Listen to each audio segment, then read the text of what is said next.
Sobat Sastra, pernahkah kamu berpikir bagaimana karya sastra dari berbagai negara bisa saling mempengaruhi? Atau kenapa ada karya sastra Indonesia yang mirip dengan karya sastra asing, baik dari tema maupun gaya penulisannya? Nah, semua pertanyaan itu bisa dijawab melalui sastra bandingan. Apa itu sastra bandingan? Sastra bandingan adalah cabang ilmu sastra yang mempelajari hubungan dan perbandingan antara dua karya sastra atau lebih dari berbagai latar budaya dan bahasa. Dalam video kali ini, kita akan membahas dua hal penting. Yang pertama, mazhab atau aliran yang ada di dalam sastra bandingan. Yang kedua, problematika yang dihadapi dalam perkembangannya. Yuk, simak penjelasan lebih lanjut. Sastra bandingan lahir dari keingintahuan para peneliti sastra terhadap hubungan lintas budaya dan lintas negara.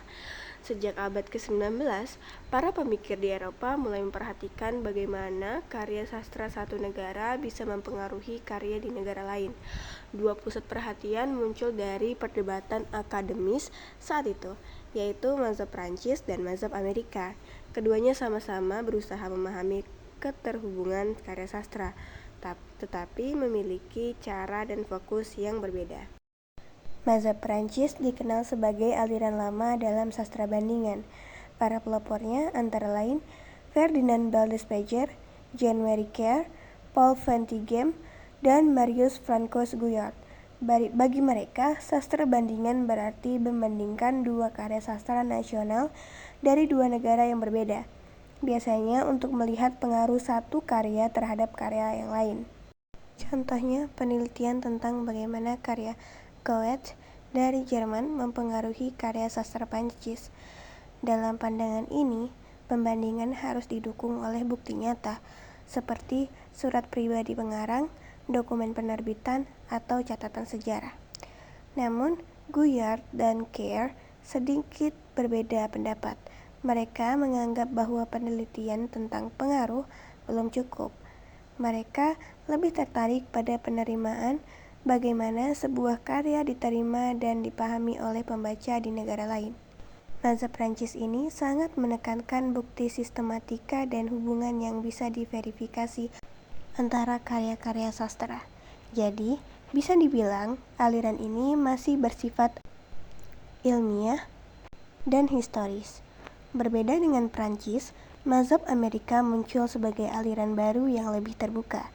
Para pemikir Amerika beranggapan bahwa sastra tidak bisa dipisahkan dari kehidupan manusia secara menyeluruh.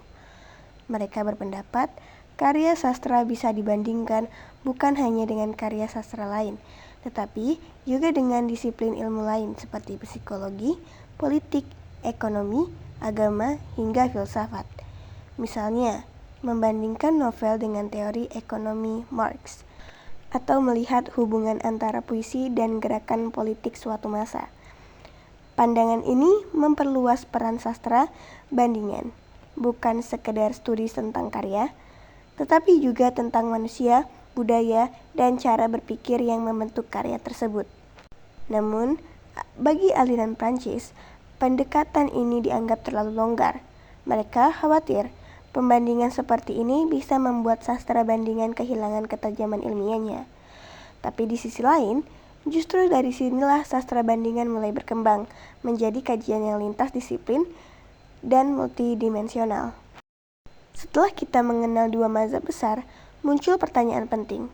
Mengapa sastra bandingan di Indonesia belum berkembang sepesat cabang ilmu lain?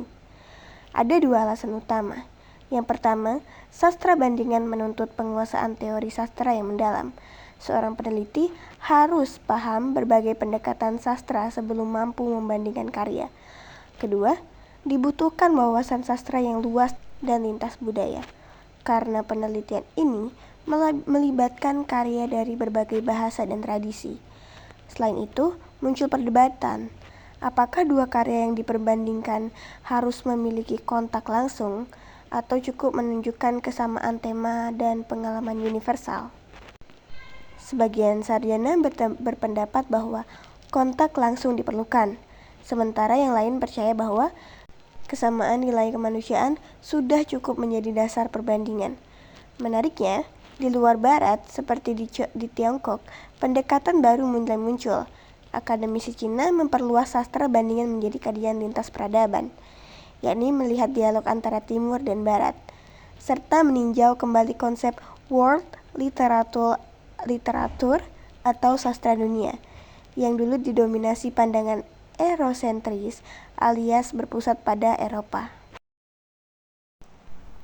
Menurut Chow, pada tahun 2007, terdapat 4 variasi penting dalam kerjasama sastra bandingan yang menunjukkan betapa luasnya cakupan kajian ini. Pertama, variasi linguistik, yaitu pembandingan pada aspek bahasa dan gaya penulisan antar karya sastra. Dalam variasi ini, peneliti tidak hanya menyoroti perbedaan kosakata atau struktur kalimat, tetapi juga memperhatikan bagaimana gaya bahasa, diksi, metafora, serta ritme dalam teks sastra mencerminkan kepribadian budaya dan pemikiran pengarang dari masing-masing latar bangsa. Misalnya, perbandingan antara gaya ekspresif dalam puisi Prancis dengan gaya simbolik dalam puisi Jepang dapat mengungkap bagaimana budaya memengaruhi estetika bahasa sastra. Kedua, imagologi, yaitu kajian mengenai citra atau representasi suatu bangsa, negara, atau budaya tertentu dalam karya sastra. Melalui pendekatan ini, peneliti dapat mengamati bagaimana suatu bangsa digambarkan oleh pengarang dari luar budaya tersebut, serta bagaimana citra itu membentuk persepsi dan hubungan antar bangsa. Contohnya, penggambaran Timur oleh penulis Barat dalam sastra kolonial sering kali memperlihatkan stereotip tertentu yang mencerminkan ketimpangan kekuasaan budaya. Kajian imagologi membantu kita memahami bahwa sastra bukan hanya media estetika, melainkan juga sarana pembentukan identitas dan relasi sosial budaya antar bangsa. Ketiga, variasi kesusastraan yang meliputi analisis terhadap tema, genre, struktur, dan unsur intrinsik teks. Dalam variasi ini, peneliti menelusuri bagaimana kesamaan atau perbedaan dalam penggambaran tema universal seperti cinta, kematian, perjuangan, atau kebebasan di berbagai karya dari latar budaya yang berbeda. Perbandingan juga dapat dilakukan pada tingkat genre. Misalnya, membandingkan novel realis Eropa dengan novel modern Indonesia untuk melihat bagaimana bentuk sastra berkembang menyesuaikan konteks sosial masing-masing. Dengan demikian, variasi kesusastraan membantu memperkaya pemahaman tentang evolusi bentuk dan isi karya sastra lintas waktu dan ruang. Yang keempat, variasi budaya, yaitu penelitian terhadap proses penyaringan budaya atau cultural filtering. Dalam variasi ini, peneliti menelusuri bagaimana karya diterjemahkan dan disesuaikan dengan nilai-nilai lokal sehingga dapat diterima oleh pembaca dari budaya lain. Proses ini tidak hanya melibatkan penerjemahan bahasa, tetapi juga penyesuaian konteks, simbol, dan makna agar sesuai dengan sistem nilai masyarakat penerima. Misalnya, karya Shakespeare yang diadaptasi dalam konteks budaya Jepang atau Indonesia menunjukkan bagaimana karya global dapat mengalami transformasi tanpa kehilangan esensi universalnya. Dengan demikian, keempat variasi tersebut menggambarkan bahwa sastra bandingan tidak semata-mata berbicara tentang pengaruh antar karya, tetapi juga tentang dialog budaya. Melalui sastra, berbagai bangsa dapat saling memahami, berdialog, dan memperkaya satu sama lain.